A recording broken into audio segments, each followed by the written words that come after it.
Hello, friends, and welcome to Binge O'Clock, the podcast where we watch something and then we talk about it. I'm Joy Selden. I've seen almost everything. I'm Danielle, and I've seen almost nothing. And here we are to talk about Galavant Season 2, Episodes 5 and 6. Mm-hmm. I almost forgot what episodes I was about to talk about midway through that. It's been a week. It's actually been 2 weeks since we last recorded. It has been quite some time. It also has been about a week since I've seen these episodes, so let's hope my notes help. But I'm sure your notes will be perfect. Galavant and Richard are still not in Hortensia. I mean, this is name literally any fantasy series, but I feel like in a number of popular fantasy series, there's ultimately a crew that spends an entire book literally walking through the forest. And that's whole season. That's this season. That's what's happening right now. They walk and they walk and then they continue walking. I enjoy some of the things that happen toward the end of the season. Yeah, no, I feel like we get some payoffs. Like, this show actually does a pretty good job of keeping the walking entertaining. But if we were to sum up what has been happening so far, it is, in fact, Richard and Galavant continue walking toward Hortensia. You're not wrong. And things happen along the way. Hijinks ensue. Hijinks ensue. Which is a good way, to jump into episode 5, titled Giants and Dwarves, because it really has nothing to do with anything. It's just kind of there and funny. It's the bad fight that you have with a friend who you don't always get along with on the surface, but who you know is actually ride or die. It's like a really bad fight with a friend who maybe is just like a little bit annoying. Yeah. But you can never quite know how to tell them. Like, it's like 100% of this is Galavant's fault. Yes. Oh, well, I mean, and it's one of those things where another show that we both enjoy, very Lucifer style. What's happening here is that Galavant and Richard are constantly encountering other people, and through their experiences with other people are learning more about themselves. And that's what this is.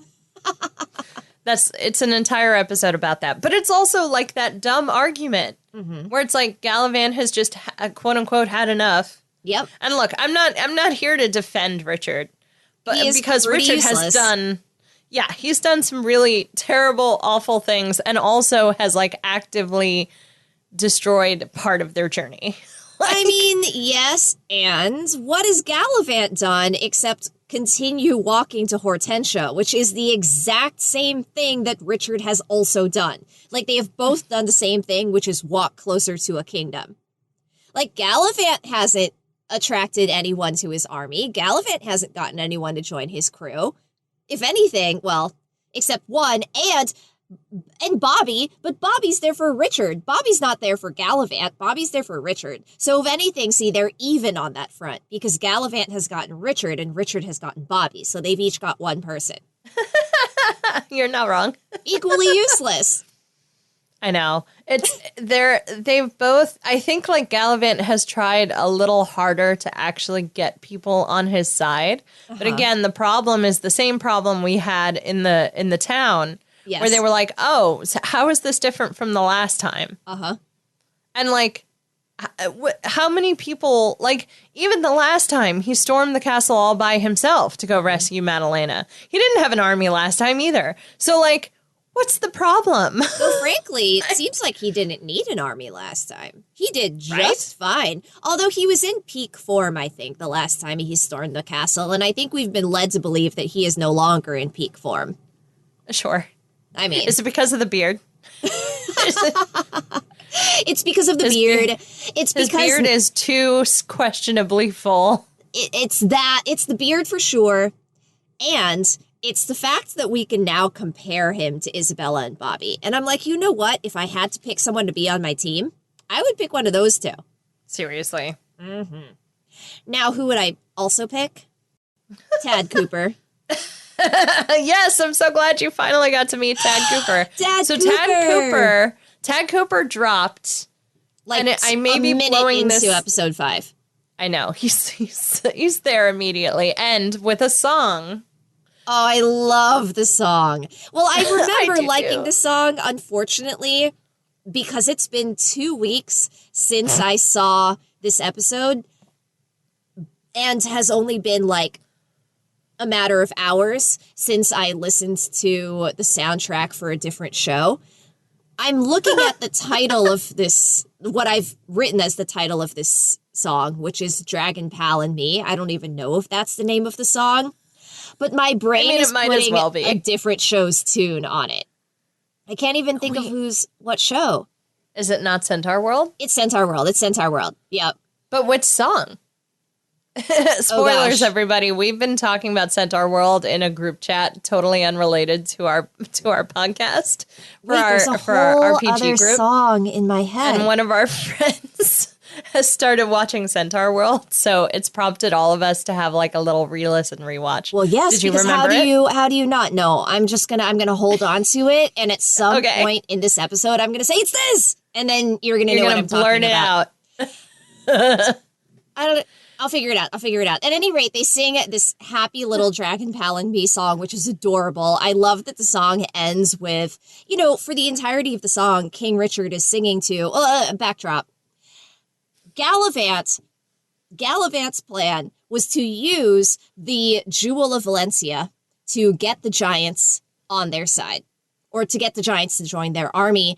And Galavant wakes up one morning. There's some pretty clunky exposition, but I like that the show kind of points at it and calls it clunky exposition, in which Richard tells Galavant, like, hey, surprise! Instead of using the Jewel of Valencia for this, I got us a dragon. Galavant's like, what? And it turns out it's a bearded dragon. It's a lizard. It's so cute. It's very cute. And then King Richard sings this little song to the lizard, which clearly is sort of him singing to himself about how he's destined for great things. Despite how everyone feels about him. Well, because I'm just imagining a little bearded dragon in my hands, and I wouldn't sing loudly to a bearded dragon. I would sing sweetly to it. Yeah. Like the little whispery roar he does, like the roar. Good job, Tag Cooper. Tag Cooper sort of dropped, and the internet kind of lost its collective mind over this bearded dragon. But it was a very niche Galavant watching people, right? Mm-hmm. But there was a bunch of stuff that was I super believe in you, Tag Cooper, and memes that were going around in little GIF sets of I warn you, I have a dragon, or whatever it is at the end of that he says. But yes, I know Tag what Cooper song is in adorable. my head. Which one? It's the song that, what's that character's face with the portal tummy? I'm really bad at names. I've seen this show, listeners, Glendale. 5 times. Glendale. It's the song that Glendale sings about her portal tummy and me. Oh. That's the song that is playing in my head. I mean, it's a good one. Little and me that happens at the end of it. Of course. No, I know exactly which one you're talking about. Glendale is hands down my favorite character. Oh, same. In that whole show. Glendale's my favorite. Okay, sorry, I interrupted your memes, but I feel like I had to say it. So the internet exploded with memes about Tad Cooper. Yes, and everybody loves that little tiny bearded dragon. So cute. I completely missed out on this, Joy. I haven't even seen a single one of these memes. Yeah, but you're never on Facebook. I guess. Is it literally a picture of a bearded dragon? It's I believe in you, Tad Cooper. It's essentially that. It's essentially King Richard next to, telling him he super believes in him, Tad Cooper. It's literally just the freeze frame of that. Yeah. And I think you can actually for a while you could get T-shirts with the outline of a bearded dragon of stuff like that. I don't know much, but I know this is a dragon, and it would be Tad Cooper. It's cute. It's cute stuff. Yeah. And it's like you said, he's also talking to himself because he's, he's aimless. He doesn't know what he's doing.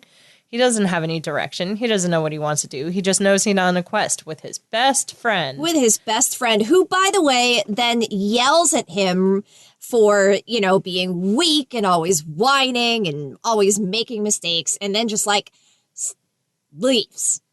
Essentially off. breaks up with him. Yeah. You know, yeah, they have their breakup. Sort of this is their breakup episode. This is their breakup episode. Yeah.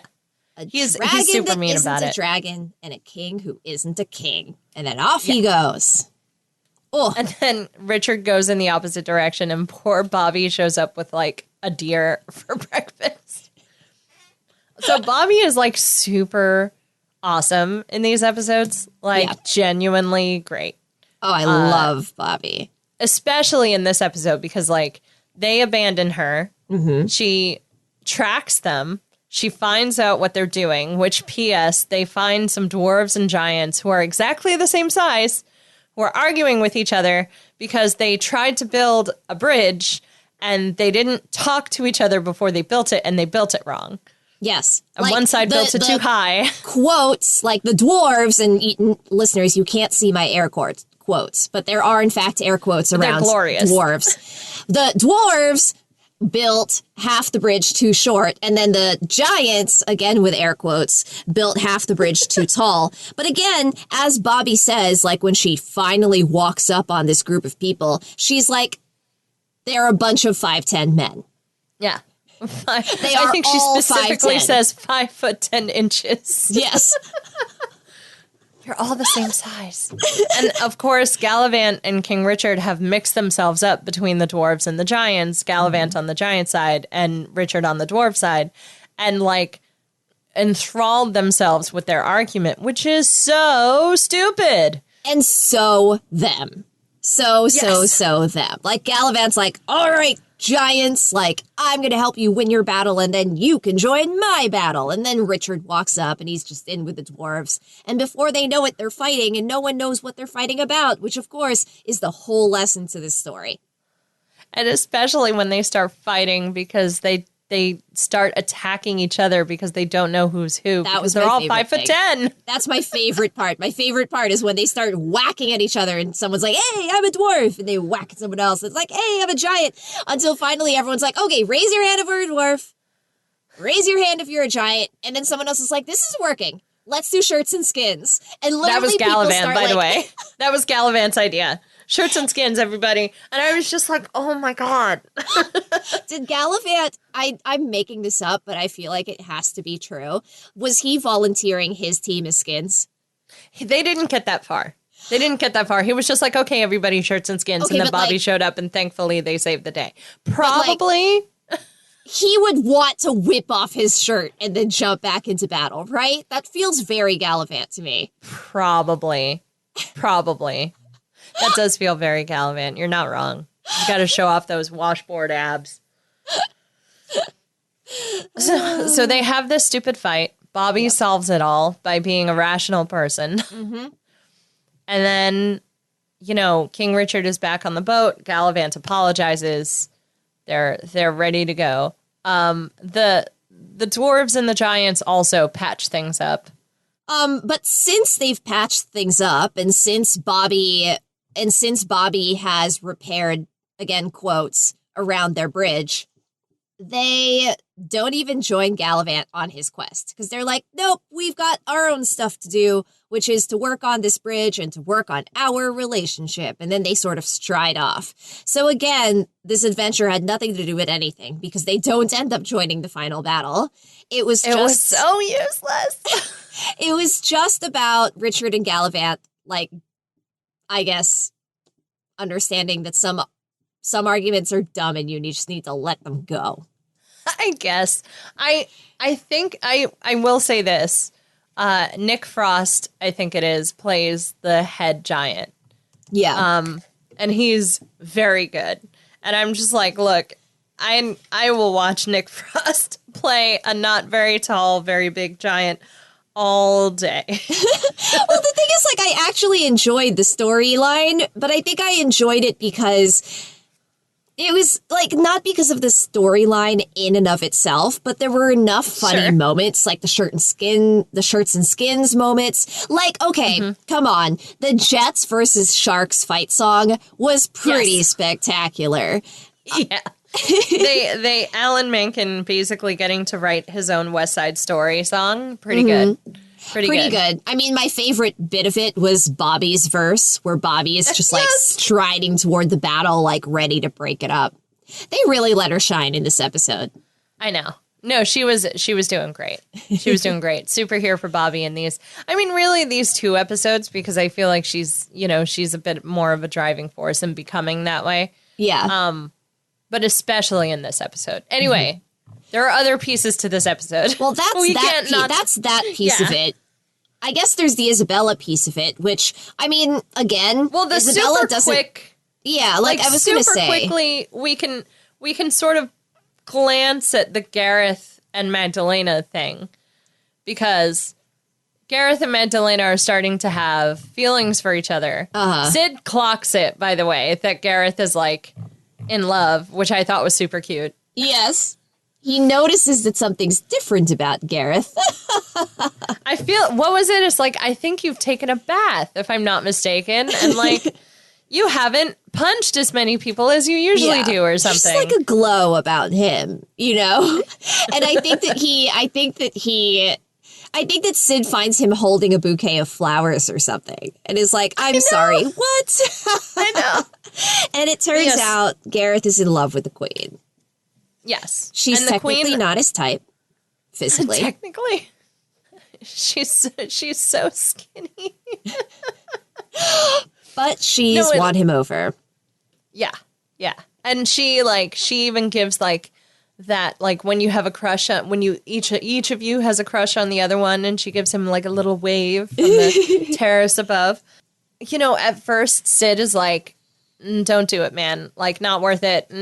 It's gonna mess you up. Not even like at first. I think that Sid believes that pretty wholeheartedly, continuing into episode 6. That's fair. Like, so much so. Well, no, I don't want to skip to the end of episode 5, but I do sort of love Sid and Gareth in the bar, and I love that. You know, I think it's a little silly that the show had them like invoke the bro code or whatever.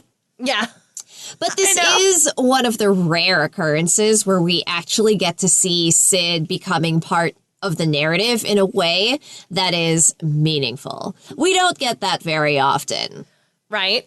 This is why I was also wanted to mention it, because I was like, I mean, Sid finally has like a reason to be there, I guess. Yeah. But, you know, of course, Gareth tells Madalena, and she's instantly like, kill him.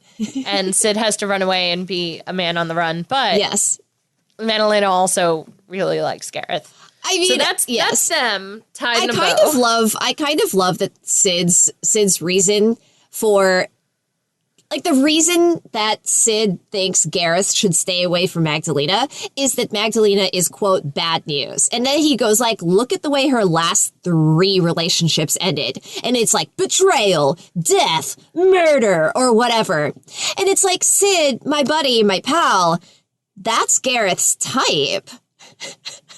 Like, you're not giving him a reason not to date Magdalena. You're giving him a reason to date her. What if he liked that though? Exactly. Like, I think Sid, in his like eternal like innocence, genuinely feels for Gareth, because they've had that kind of like, they've gotten close in a way that I don't think Gareth gets with many people. Yeah. So I think Sid feels like protective. Protective, but like, why? Like, Gareth can take care of himself, and Gareth likes that. Death, murder, betrayal, yeah, you know? I think Sid is genuinely, no, I know, but I think Sid is genuinely nervous that she would kill him, that she would kill Gareth. Look, I'm not saying it's rational. I'm just saying. I have a question. Spoiler-free question. Do you think that she's capable of killing Gareth? Because I don't know. I mean, no.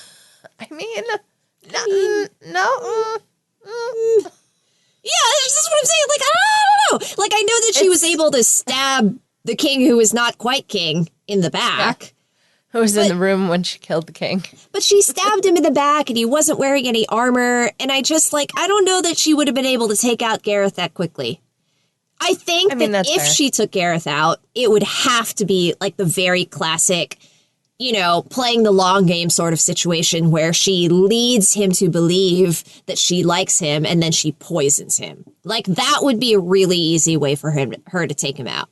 Sure. Which is also not her style. Not her style. Not her style. Which is why I'm like, Sid, I feel like she would hire someone else to try and kill him, but I don't know how well that would go. Poorly. But you know what? Let's get very poorly. Let's get to the end of the season, and you can see what's what. I'm saying Sid is nervous about that. I'm not saying it's rational. I'm saying Sid as a person who has grown to like Gareth, is nervous for his safety. Yes. Because also remember, like, Sid, like, nursed Galavant back to health from the rejection of Madalena. Like, he's like, no, that woman is a viper. Like, all men everywhere, stay away from this woman, right? Like, it's not warning Gareth, thinking of Gareth as a person. He's literally just like, she's bad news all over the place. Don't mess with the mess, like. But of course, Gareth, like, has a conversation with Madalena, maybe lets a couple of things slip that Sid says. And she like all of the things. Literally, and he even makes up some Sid stuff to her. He made up some stuff too. That's the thing I couldn't get over. I was like, why did you make up stuff, Gareth? And like, this is where Sid forgets who Gareth is, right? Yes. Like this in particular, because this is 100% the person that Gareth is. I love that at the very beginning of that scene, Gareth almost tried to be like, you should get out of here. You should go. Like, he's almost trying to shield him from the storm that is Madalena coming down the hallway. But he doesn't quite get there fast enough. No, because it's Magdalena, and he's just like, oh, she was too pretty to resist. I know. Gareth. I know. But we get a rare semi-tender moment from Magdalena where she tells Gareth that it turns out she likes him too. And that's it. Sid's on the run.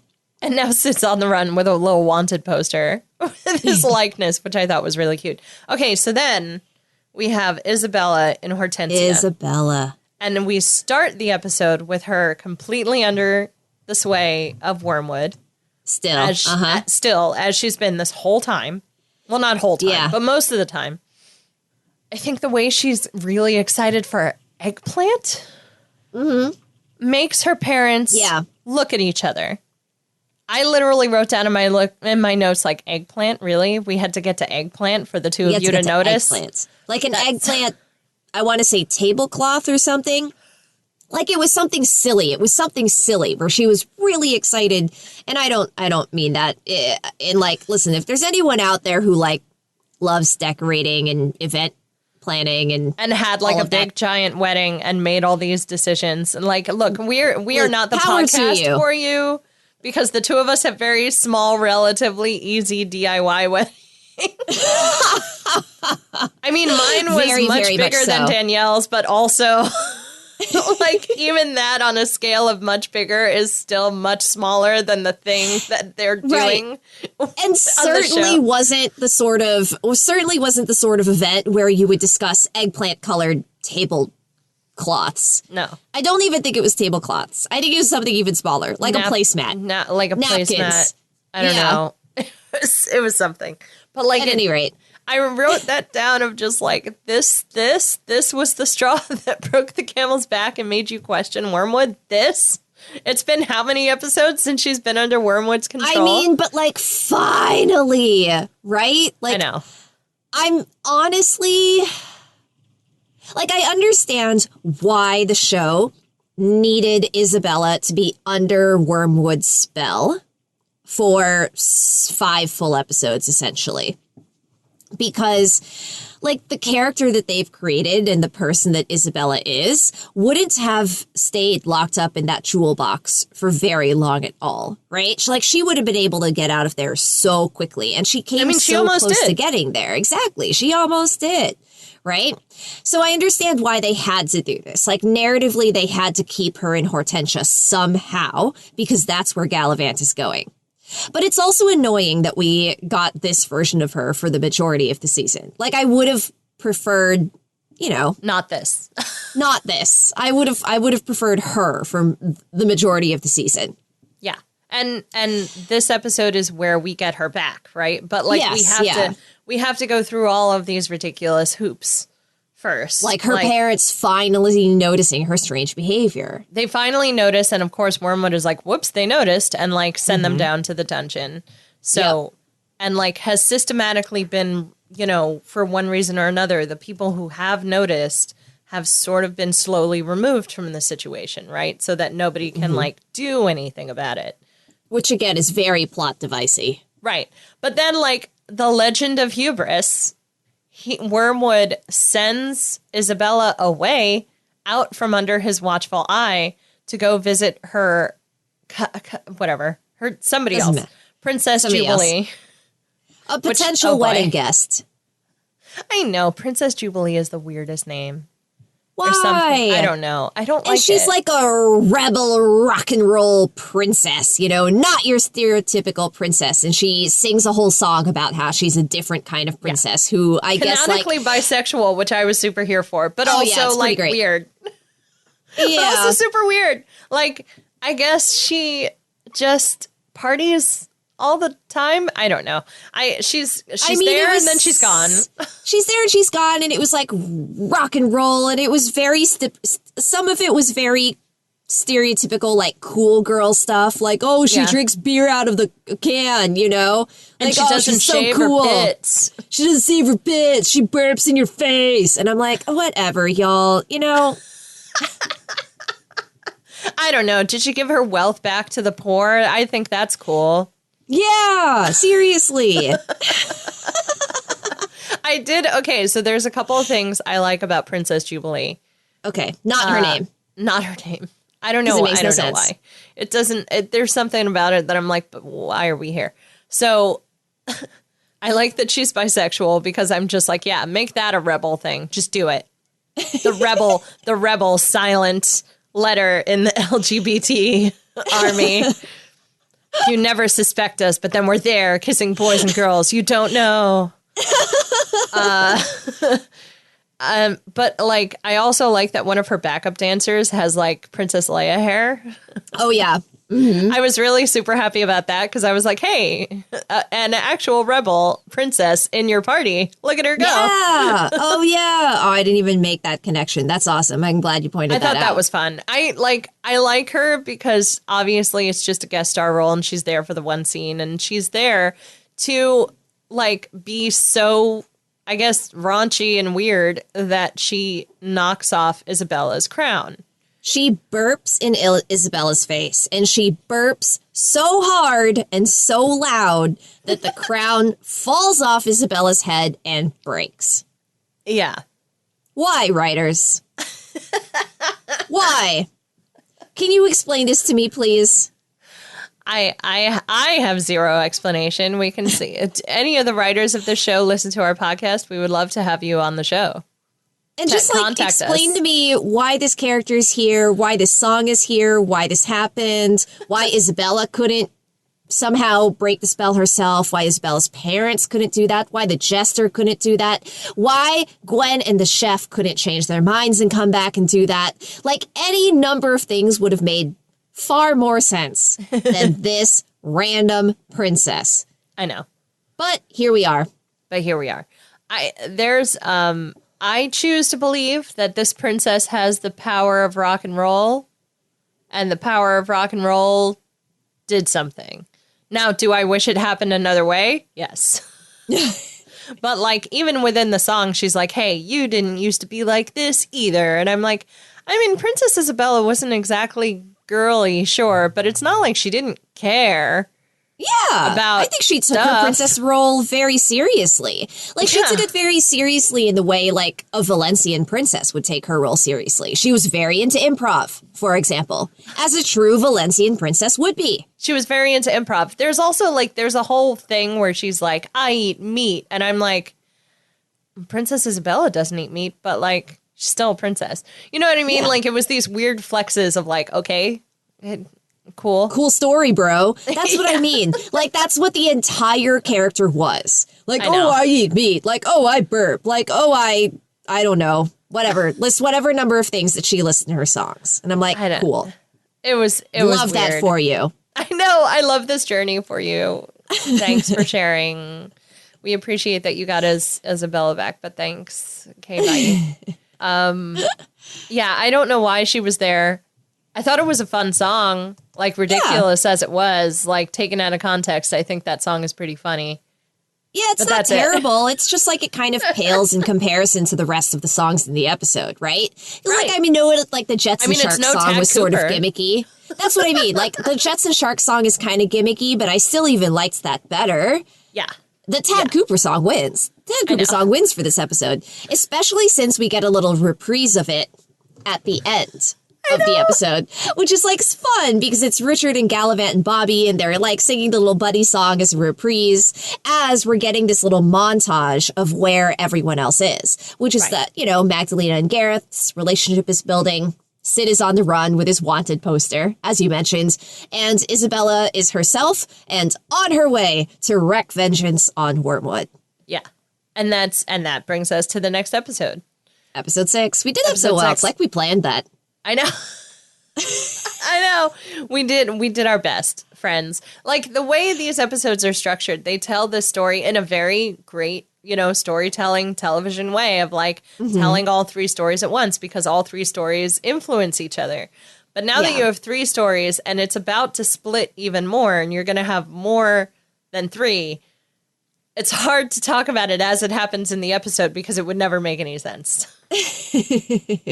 Meanwhile, exactly. So episode 6, About Last Night, spelled with a K. So who do we want to start with? I mean, I think Sid's is the easiest until he like gets to his destination. So like Sid is on the run. I literally wrote down, I like yours. I think yours is funnier, so I'm going to read mine first. Sid is on the run and then starts a revolution and then immediately ends it. I mean, predictably, I think, if you, the listeners, have been listening to past seasons of Bachpod, my notes say, Sid rolls rapport. It's effective.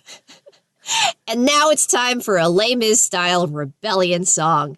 And it's pretty fantastic. I mean, you know, the show is kind of like, now there have been 2 songs in a row that have been plays on other, or parodies of other musical songs, which I'm like, is it very slightly overdone? Possibly.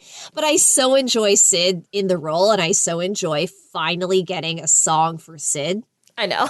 And finally getting Sid as the uninterrupted center of attention that the song completely won me over. I know.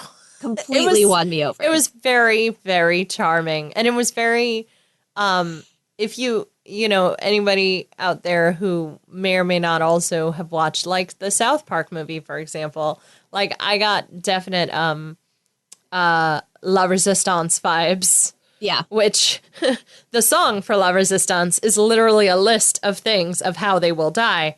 And that's essentially what we did here.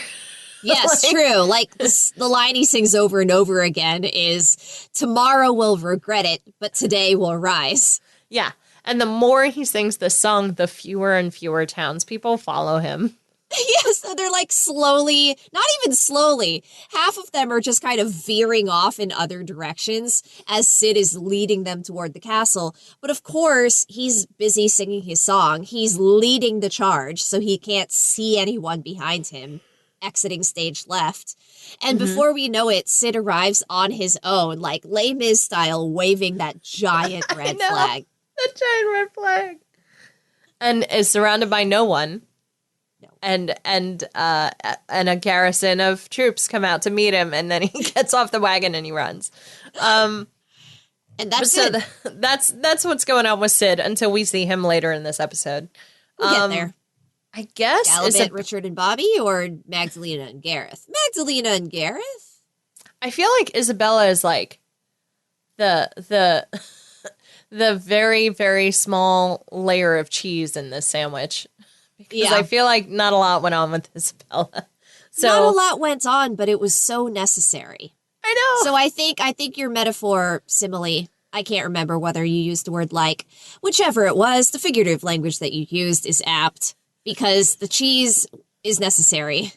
But cheese is necessary. Minimal. Well, so, yes. So she arrives back in Hortensia. She's in her right mind. She confronts Wormwood, and they have this hilarious conversation where she's obviously got the upper hand, and Wormwood's not an idiot, so, like, he leaves. But there's this whole banter back and forth between them with a little bit of exposition thrown in. Yeah. Because she's like, well, I'll just have my guards, you know, like, kill you. And he's like, I am a person of the dark arts. Only the sword. What is it? Only the sword. The one true king's sword. Yes. Wielded by the one true king to rule them all can kill me. And then we get this snippet back to King Richard trying to open a walnut with the end of the sword. Yes. Because it's like, where could that sword be? And he's like, in case you forgot. Chunk. In case you forgot, this is the guy. Yeah, in case you forgot there's a MacGuffin, there it is. so he like spews all this exposition out, and then there's this very funny, like, as he's leaving, he's like threatening her, but also like a reminder about the wedding because he's still a very serious wedding planner. Yeah. Like, it was very funny and really well done, and like just, you know, tied up with a nice bow. And then we get, you know, the like telling Harry, I'm not going to marry you. Final. This is not happening.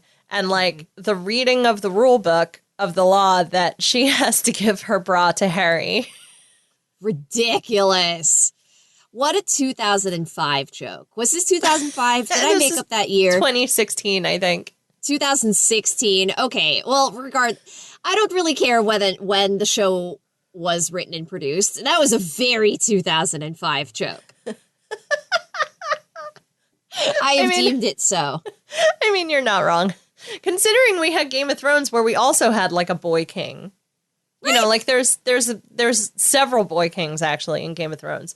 But like I 100% believe that an 11-year-old would have written that law. This feels very true to form. And they didn't disappoint. It was ridiculous. It was like, give me your bra or death. And she was like, fine, I'll give you my bra. And then that was it. Like, yes. Because he wants to show it off to his friends. Whatever. So that's Isabella. That's the cheese in the sandwich. Now we can talk about Bobby, Galavant, and I almost said Tad Cooper. I mean, Tad is also there. Yes. Desperately trying not to be eaten by these very starving party is wandering around the woods. They have all of their food was stolen by bats, and then they had to eat some hobbits, which cool. Yeah, which is a lot. They're down to their last horse. It's literally like the three of them squished onto one sad horse and plodding slowly down the road. But they definitely have some trauma having eaten these hobbits. And I think my favorite part is that they are starving. You come across this sign, and it says, entering the property of Sir Arnold Galavant. Galavant, you know, fails his deception check. He tries to say that no, we're not related. And they're like, And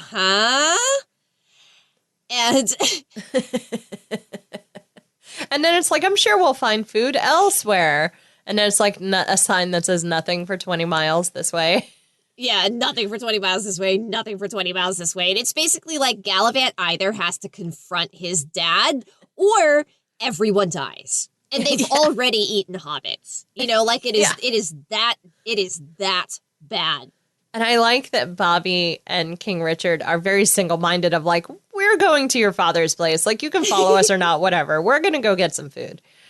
And they come upon, and of course, those of you who have been listening for this whole season, this was the episode that broke my heart because Anthony Stewart Head does not play Galavant's father.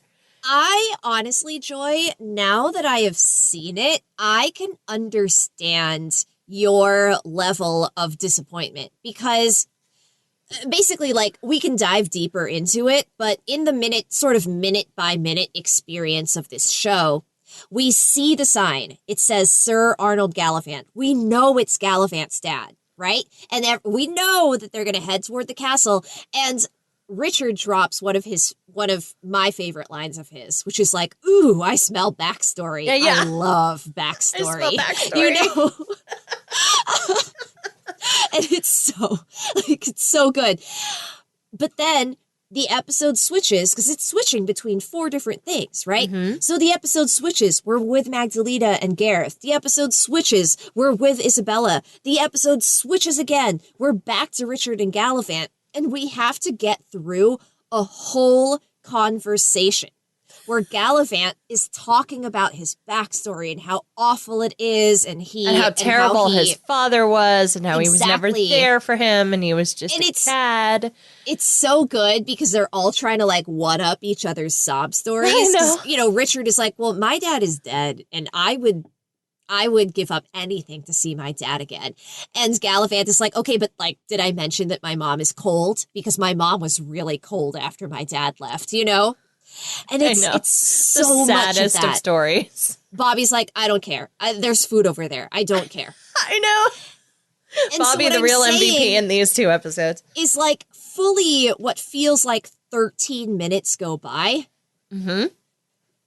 This whole time you're like, Anthony Stewart Head, Anthony Stewart Head. Yeah. And then Dad comes around the corner and it's just not him. Yep. But it's a long walk to water, and then you turn the corner and it's desert. Yeah, it was a major letdown. And I'm nothing against this actor. Like, I'm sure he's extremely competent. I had trouble focusing on his performance because all I could think about was how he wasn't Anthony Stewart Head. And I did actually look it up in the, leading up to this episode. He did have scheduling conflicts. I think he was doing theater at the time.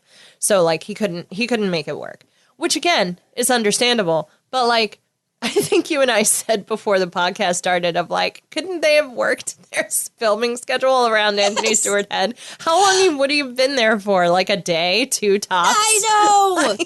Like, you know what? Like, maybe we film this particular scene 2 weeks from now, a weekend from now, instead of right now. And then you would have had Anthony Stewart Head. Come on. I know. How hard is it? It's what's even funnier to me about it is like, even once he's there, he's half in the episode anyway, because like we're at his place, and one of the songs are just with the, so if you haven't watched it in a while, or if you just saw it, his father has turned over a new leaf and has opened a swordsman school for wayward boys or something. Yes. But he's basically like taken in all of these boys who have had a really tough life and given them all of Galavant stuff, which, by the way, I still think is a crap move. Yes, 100%. Just gonna that's not your stuff to give to these boys. And it doesn't redeem him. I know. We can get into that. He's playing with a gaggle of children. Yes. He's literally surrounded by very small kids who are just like trying to sword fight with him. And, he seems him. They love him. They love him so hard. And it was like, we get a whole song just from the boys' perspective of what they think of Galavant's dad. Galavant's dad isn't even there for it. He's not even there. He's not there. He shows up at the very end of it. Like, this is what I'm saying. Like, we don't even spend a lot of time with Galavant's father at Galavant's father's place. Mm-hmm.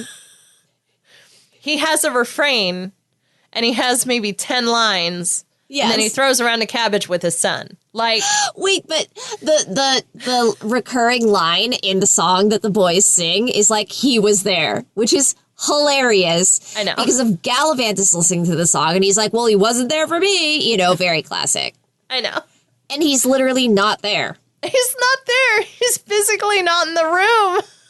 Like, I don't know. There's something really funny to me of having the juxtaposition of the two of them claiming this thing. And even like as a boy, you would think that Galavant, who of course idolized his father, would like, yeah, he was there. And then as he got older, he was like, actually, kind of, he wasn't. He really wasn't there for me. You know what I mean? And so it's like being confronted with your inner child of like, this was fine. Actually, it wasn't. It wasn't. Not really. No, exactly. Like, it wasn't fine. Like, he made himself okay with it because he had to. Yeah. Except that he wasn't really okay with it, clearly, because as he's approaching, it's not a farmstead. What is it? Whatever. It's sort of like a farm. He basically has his own like tavern. Yeah, but it looks like a tavern. As Galavant is approaching, he's going on and on and on about this awful childhood and his cold mother and his cat of a father, So he's not over it, and he certainly wasn't fine with it.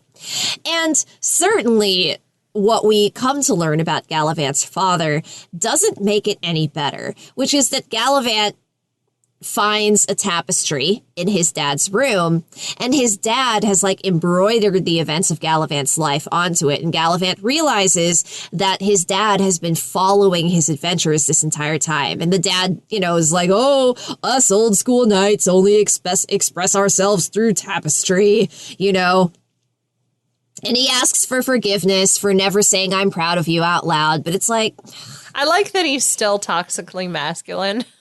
Yes, he has the bitter end. He has the energy of a toxically masculine grandpa. Like, I don't know.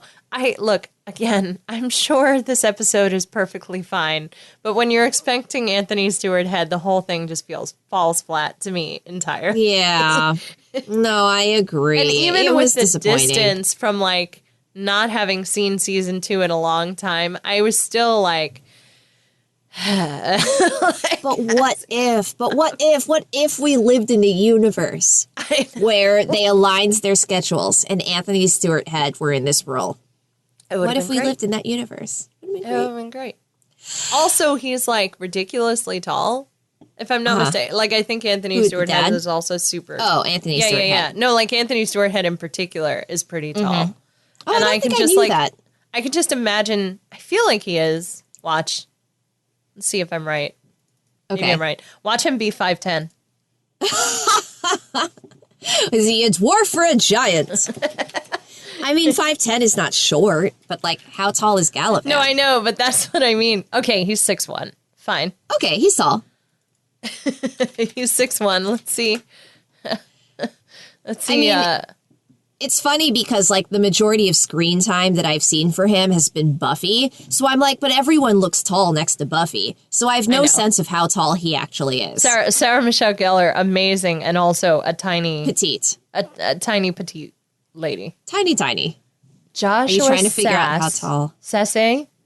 Oh, God. I'm never going to know how to say his name. Joshua Sass height. We're recording an entire podcast season... He's 6 foot. He's shorter than Anthony Stewart Head.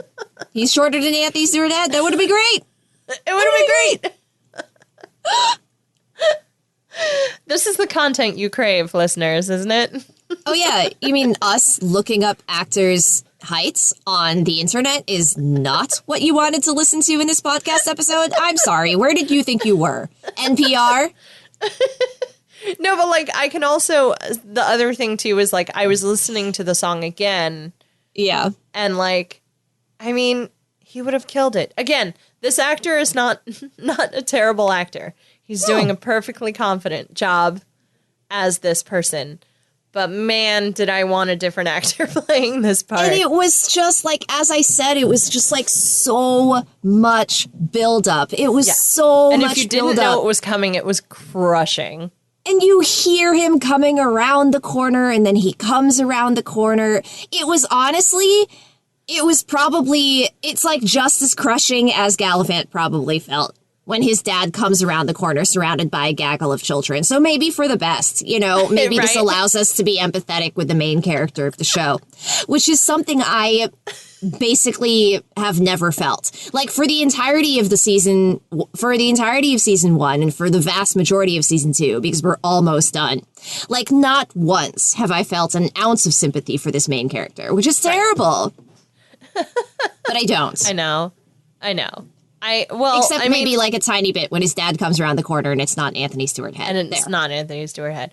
It's just such a weird letdown. It's a weird letdown, and it doesn't actually mean anything in the course of the show, right? Like, it means something to me personally, but like inevitably inevitably, I think the show also probably used that to their advantage because it's like, well, it will be a different actor and your father is different now. You know what I mean? Like, it lends itself to that kind of thing where it's like, but he can still be your dad. And I'm like, but it's not mine. You know what I wish the show had done? Because the show is so good at pointing at itself and at breaking the fourth wall, as it were, I kind of wish that either Richard or Bobby had looked at Dad coming around the corner, turned to Galavant and been like, it's not how I pictured him, actually, based on your story. Right? Or it's like he's a completely different person. Like, like that would have been hilarious. Yes, absolutely. Give me that. Give me, you know what I mean? Like, give me the understanding that you understood what I was expecting to happen. And you knew what was going on. I don't know. It's fine. You know what? It's fine. That is a lost opportunity. Given the number of times this show has broken the fourth wall, I think that is a lost opportunity. They should have said, it's like he's a completely different person. Or, it's not what I was picturing. Somebody should have said it. Anyway, they sort of have this heart-to-heart and this reconciliation, kind of. Galavant gets his dad's blessing to marry Isabella. Cool. I guess. Sure. Great. Whatever. They throw around a cabbage, which I actually did think was kind of funny because you don't have baseballs. Oh, yeah. I was like, I guess there's a joke there somewhere. I guess. Attempt was made. And then we get the very tail end of it. We get Sid riding in on a horse, which we'll talk a little bit about that later. But he rides in on a horse and, well, wait. Before we get there, let's quickly talk about Madalena and Gareth. Because that's the final piece of this episode for it all to lead to the end. That's fair. Yeah. So Madalena is trying Gareth's birthday. Yes, is trying to throw Gareth a party. A surprise birthday party. I shouted that. It's really hard for me to say surprise birthday party without shouting. Fun fact about Danielle. Put that on your bingo card. It's like when I was saying the name of the theaters, and every time it was like, the theaters! And it was like, no. You gotta chill. But yeah, so she throws him the surprise party, which of course he comes in swinging because people surprised him. He literally kills a couple of the party guests because... And nobody cares because it doesn't matter, right? Like, Madalena's not going to care. Gareth isn't going to care. See, she's his type. He's her type. I know. Sid. I don't disagree with you. I just think Sid disagrees. I know. But, it turns out they actually don't know each other as well as one would expect because Madalena buys Gareth a ton of gifts and she buys him gifts that she would have liked, which are like fancy gifts, nice gifts, things like the earrings that make her feel like a queen, right? But for Gareth. And no, they're like altogether too fancy.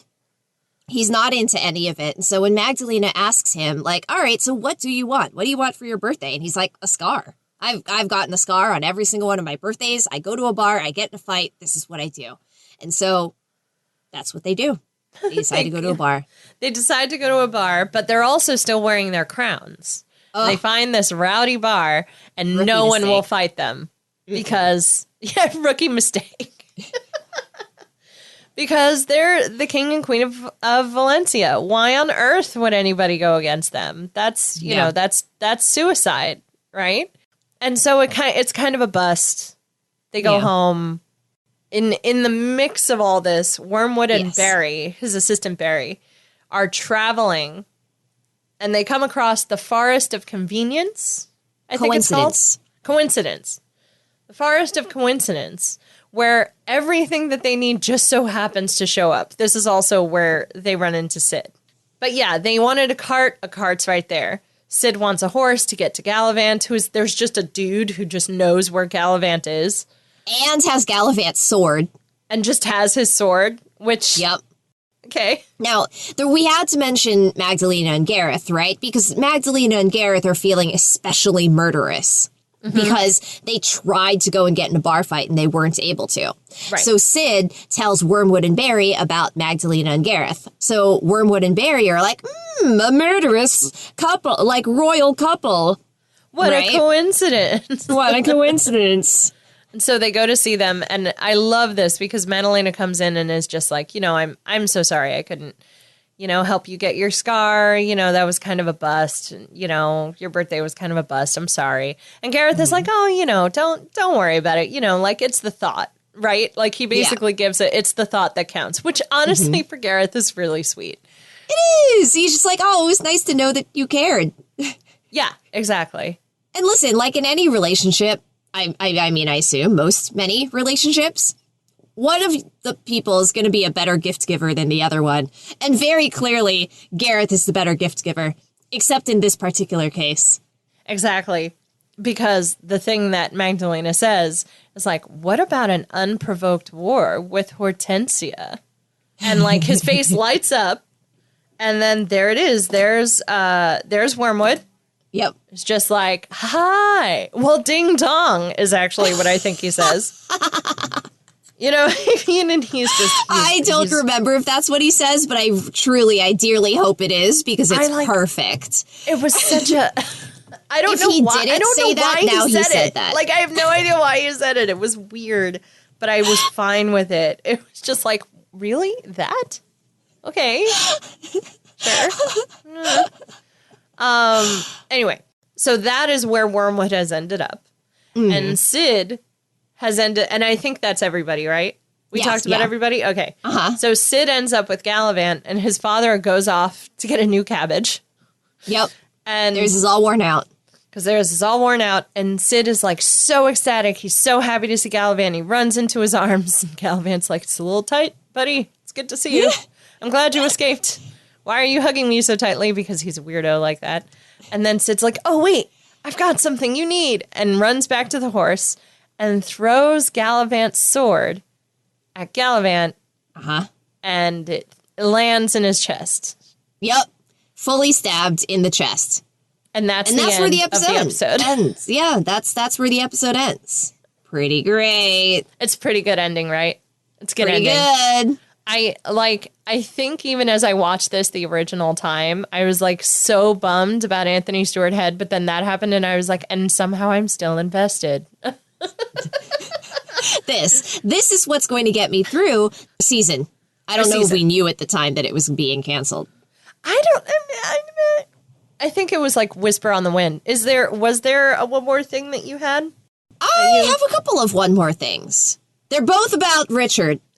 They're both about Richard, okay. They're both about Richard because I think in episode 6, Richard actually got to take a bit of a backseat when it came to the narrative. Like, nothing really happened with him that was super, super important. Right. But what that meant is the writers basically gave him free rein to just comment on everything around him. Right. And that is the best Richard. Yeah. That's the best Richard right there. Like, that's the Richard that says, I smell backstory. I love backstory, right? So, like, that moment with him was fantastic. There's another Richard moment, which is a little bit less of him, like, commenting on everything around him and more just, like, him being himself in a space that's not narratively relevant. And it's, like, at the end where he's, like, trying to use his sword to, like, attack the kids, and they're so much better at swordsmanship than he is, and so he just starts like fully punching them. Yes. And Bobby has to jump and be like, Richard, stop! Richard, they're children. Richard, they're children. And that was my, like, funnily enough, I actually still don't like Richard and Bobby as a couple. Mm-hmm. And I'm reasonably sure the show is going to have them end up together because that's what it's building towards, and that's all what the signs are pointing that way. But that's not even a spoiler, but all the signs are there. Yeah. Well, like, I actually like them so much better as just kind of like buddy best friends, where he's walloping kids and she's like, dude, stop, you know? Or even actually, and this is my other one, which is my other favorite moment with him, which is him being Richard. When Galavant's dad comes out, he's playing with a gaggle of children, and Richard goes, you have a lot of children. Your wife must be so sore. Yes.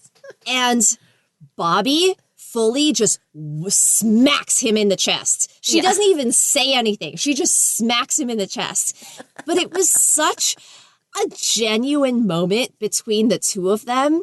It almost made me feel like the two actors are actually friends. And it was unscripted and unplanned. And he said that. And what was she going to do but smack him in the chest? Yeah, this speaks to how good those actors are, right? That it's like the chemistry between them is also really solid. Like the chemistry between the three of them is also really good. Mm-hmm. Like I like that Bobby doesn't feel like an interloper in the buddy cop thing.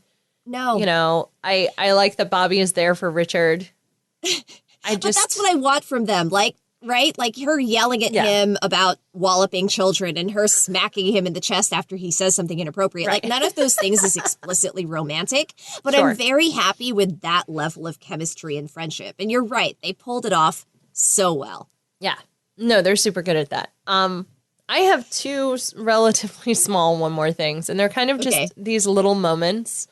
One of them is the background singing for the Tad Cooper song. Oh. We didn't really talk about it, but anyone who wants just like a feel-good, fun little song should just go listen to it. Should just go like My Dragon and Me or whatever it is. Should just go listen to it. It's fun. I especially like the background vocals. And then I also, another song related, one more thing. In the kids song, there's a moment where one of the kids sings random backflip in the air as part of the lyrics for the song, and I just thought that was darling. Two song-related one more things. There you go. I love that. I love that. And I think that does it for this week. We're only a little bit over time. It's okay. We're only a little bit over time, and we were always going to be because this is the build-up. I know. You know?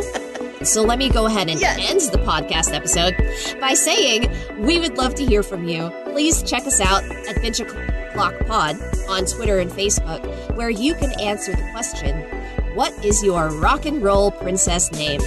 You can also email us at bingeoclockpod@gmail.com. And don't forget, we have a Patreon. Find us at patreon.com/BachPod. That's right. And tell your friends, tell your family, tell your loved ones, tell the live lobsters in your life about Binge O'Clock, and we will see you next time.